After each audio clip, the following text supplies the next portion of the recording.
Hey, are you thinking about moving to Seattle, Washington, and you are considering a suburb around it that's a little bit more affordable but still nearby, close by amenities?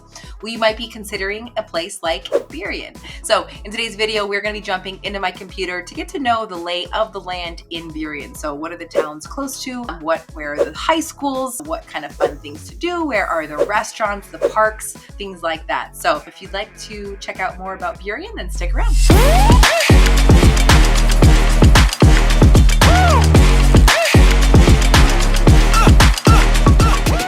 Hey, if this is your first time to my channel and you want to know more about moving to Seattle and the suburbs around it, then definitely subscribe to my channel and tap that bell for notifications so that you don't miss another market update. I am Kelsey Anderson and I love to educate people about the area around Seattle so that if you are from another place and you're moving to Seattle, Washington, and want to buy a home here, but you don't really know the differences between the suburbs, well, you're in the right place. So whether you're looking to move in 7 days or 7 months, get in touch with me using the information in the description below so that we can hop on a call, text, set up a Zoom call, whatever is of interest to you to get to know what you are looking for in your next home. So without further ado, let's jump into my map and learn a little bit more about Burien, Washington. So here you can see where Burien is on a map. It is directly south of Seattle. You can see that Space Needle up there. Usually in my videos, I'm covering towns to the east side. So we're usually looking at Bellevue, Redmond and Kirkland, Issaquah, Sammamish, and then I have gone south and talking about Kent and Renton, but today's video is going to be on the south side of Seattle here. And so if you are in Seattle, you can either take I-5 down here, or you can take 99, which splits off into 509, and 509 directly takes you into Burien, but you can kind of cut over from I-5 going south as well. It is about 20 minutes south of Seattle, or about 11 miles. So really close to Seattle. If you are familiar with West Seattle, which is an extremely popular area with beautiful Alki Beach, just an awesome spot to enjoy the waterfront area and biking and walking along those trails. That's just north of Burien here. So that's really awesome. And then the towns close by here are going to be White Center, which is directly north, Normandy Park, which is to the south, and then Tukwila and sort of the SeaTac area are to the east of Burien. And then of course, Puget Sound is located on that west border. Zoomed out here so that you can see where Burien is located in relation to Tacoma. So another big metropolitan area. Again, Seattle is just about 11 miles to the north, which is about 20 minutes, and then 35 minutes to the south is Tacoma. So if you connect over to I-5 and then you take that down south, you can get to Tacoma. So whether you have jobs up in Seattle or in Tacoma, it's going to take you 30 minutes to 60 minutes depending on traffic on any given day to any parts of those neighborhoods. So I think that's a pretty big bonus of living in Burien. You're close to both of those cities. Then zoomed in real close here, we can see just where the SeaTac airport is. So in a lot of the other suburbs, you are 10, 15, 20, 30 minutes away from the airport. Not if you live in Burien. So if you are someone that travels a lot for work, you just want easy access to the airport, you've got that here. So literally on the southeast side of Burien is SeaTac International Airport. So 5 to 10 minute drive from really anywhere in Burien, you're gonna hit the airport. I really like to talk about Burien as such an underrated city. I don't think a lot of people understand the charm of this area, but it's really referred to as having small town charm with urban convenience, just because you can see how closely you are to these metropolitan areas. I also want to point out just how far you are from the slopes. So if you are someone that's moving here because you want to hit those mountains, you want to ski, you want to snowboard, you want to take your kids inner tubing or kind of floating down the river, you are not far from North Bend and Snoqualmie, where there's a lot of fun to be had up in the hills. So we're just about an hour away. If you want to connect out east, you can hop on Highway 518 and connect up to 405. You can connect to 90 from there and head out east. You will hit North Bend. And then if you go a little bit further on I-90, you will hit Snoqualmie. The mountains are just about an hour away. So really close by. I think that's a huge perk. Even though you are super close to Seattle, you're not too far. Not as close as Issaquah and Renton, but not very far from those mountains. All right, now taking a look at the kind of main highways that are going to navigate you through Burien. So 509 is the main highway that takes you north to south in Burien. That's going to take you down through Des Moines, kind of turns into 516, and that will connect back with 5. But 5 is going to be that major interstate that goes, of course, all the way through Seattle, goes all the way north up into Canada, and then goes south, of course, down into Oregon and beyond. So 509 is kind of an offshoot of I-5 running north and south here, but that's pretty much what you've got going on. So again, I-5 is a little bit just to the east of the city, and 509 is going to be that highway that runs north and south in the middle of it. All right, now we're going to talk about some highlights of Burien, Washington. So I haven't mentioned this yet, but if you don't know, Burien has 51,000 people. So definitely a smaller suburb, but it has a lot to offer. This main drag right down here is called Ambom Avenue, and that's going to kind of split the city in half. So that runs north and south, and that's where a lot of your retail is going to be off of. It'll take you to the downtown area, but it's just sort of a nice central street that sort of splits Burien into the east side and the west side. There's other few streets that go north and south, but Ambom is kind of a main drag through this small suburb. Another huge sort of area in Burien that is very popular for locals and people nearby is Seahurst Park. I take you here on it wasn't even a bad day in Burien. It was just, I got super foggy down at the water. But in my vlog, I do show you this neighborhood. Seahurst Park is such a cool, massive park with like over 80 acres right along the beach. So there's a beach park for the kids, there's hiking trails, but just really nice spot to be down on the water, kind of have that ocean feel right in the city. So Seahurst Park, massively popular, as well as some other parks. The SeaTac Park right here is also really popular for this neighborhood up in the northeast corner, and then a few other parks sprinkled throughout. All right, so if you want to watch me kind of just zoom in here, you can kind of see where the downtown area is. So this really is a big hub for restaurants and bars, and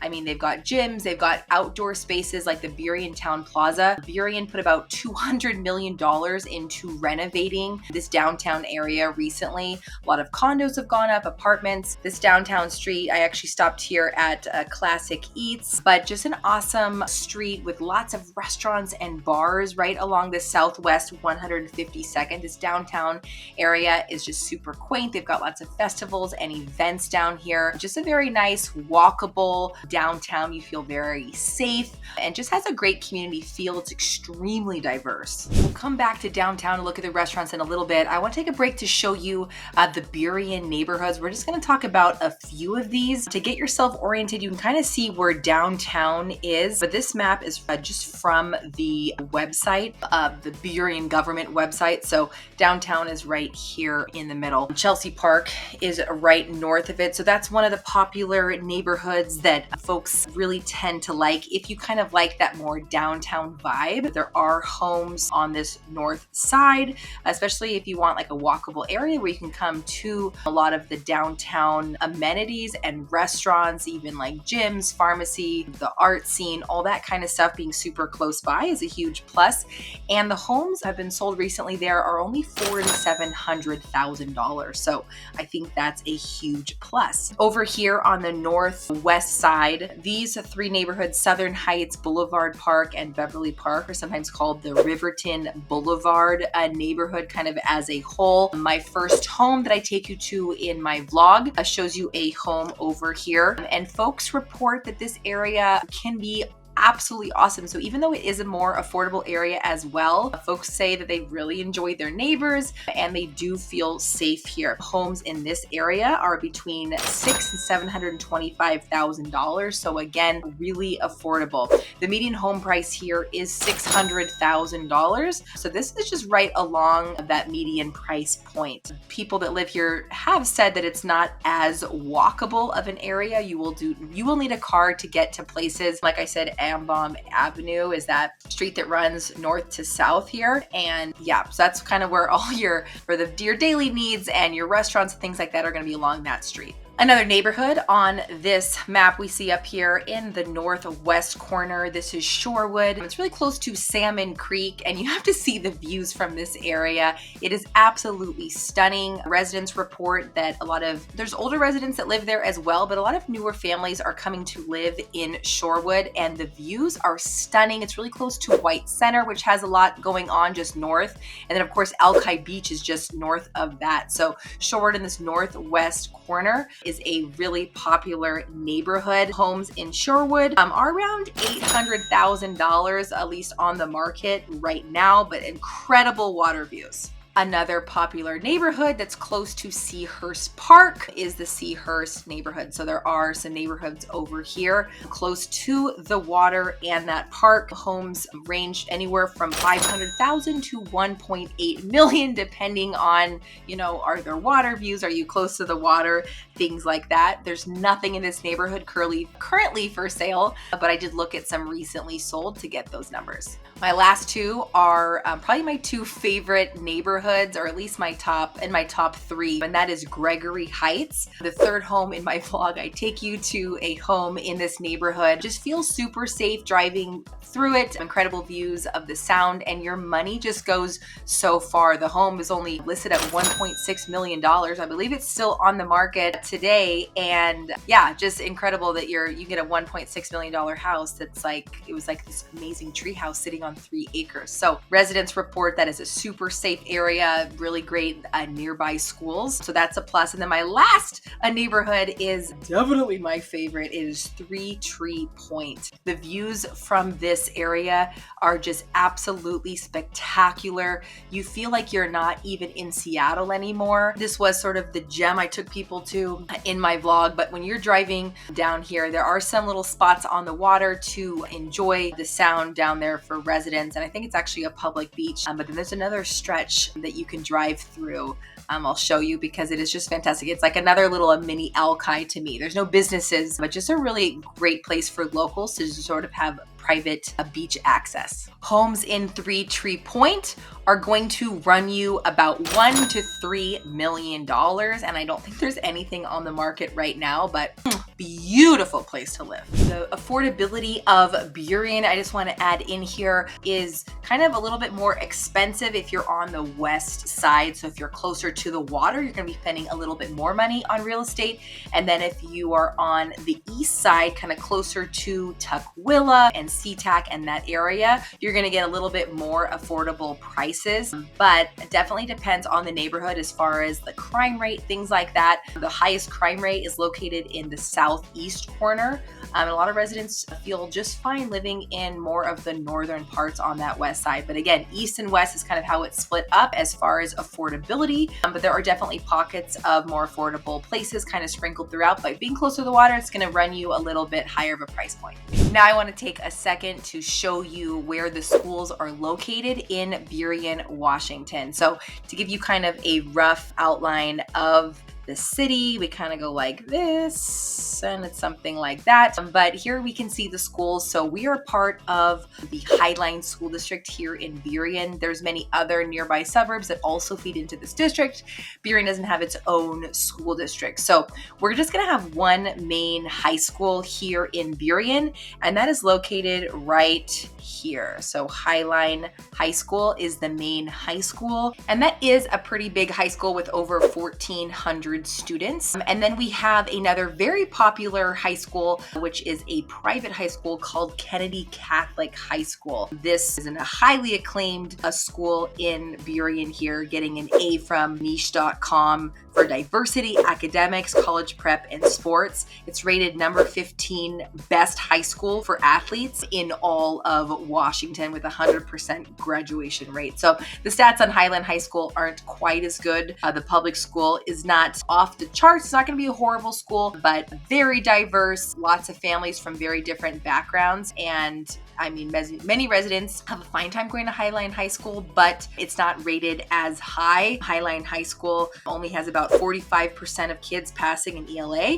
and only 13% of students are passing in math exams. But I will say 83% graduate in 4 years. So that is a plus there. There are also 4 other private schools sprinkled throughout, and there's some choice in charter schools. So you don't exactly have to be a part of the public school system here in Burien. The last thing I want to talk to you about today is just kind of some of the restaurants and bars that are located right in this downtown area. So as I've kind of outlined for you, a lot of the residential neighborhoods are on this sort of north side, and then a lot on this south side. This middle section is definitely full of restaurants and parks. Chelsea Park is in that area as far as homes are considered, but this is where a lot of your it's going to be just sort of central hub for bars and restaurants. And some of these places are so popular that other people come into this small little town just to eat and dine at these places. So on this Southwest 152nd Street drive here, this is running east to west here. You've got Classic Eats, which is where I take you in my vlog. I did mention that. And then there's just a ton of other restaurants. So you've got Red Wagon Burger, Centro Neighborhood Kitchen, hugely popular Mexican restaurant, wonderful bars like The Point, Tin Room Bar, and Logan Brewing Company are hugely popular.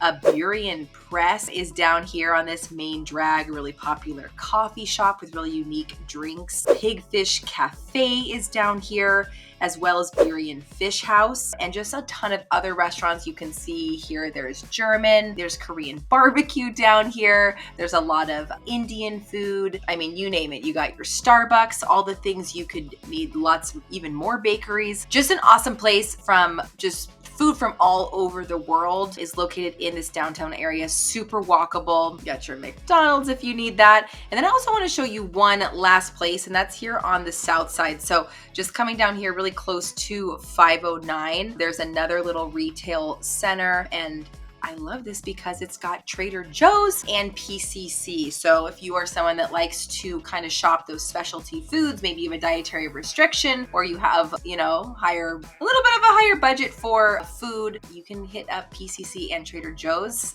We don't have that over on the east side. I've lived in Renton, I've lived in Bellevue, and not all places have these wonderful places to buy your food. All right, that's all I have for you today. I hope I gave you a good kind of idea of how Burien is laid out. Of course, you'll have to check out some of my other videos to learn more. So in my vlog, I take you to some of the different homes and kind of walk you through that downtown area, as well as some of the parks. And then also in my pros and cons video, I really talk about, well, the pros and cons of living in Burien. If Burien is not your cup of tea, I've got lots of information on other suburbs like Issaquah and Kirkland and Renton and Kent and Auburn and places like that. So definitely check out to learn more about the area around Seattle. So I had so much fun. Remember to like, subscribe, and tap the bell for notifications to learn more. But I loved talking to you today, and if I don't see you around town, I will see you in the next video, and have an awesome day.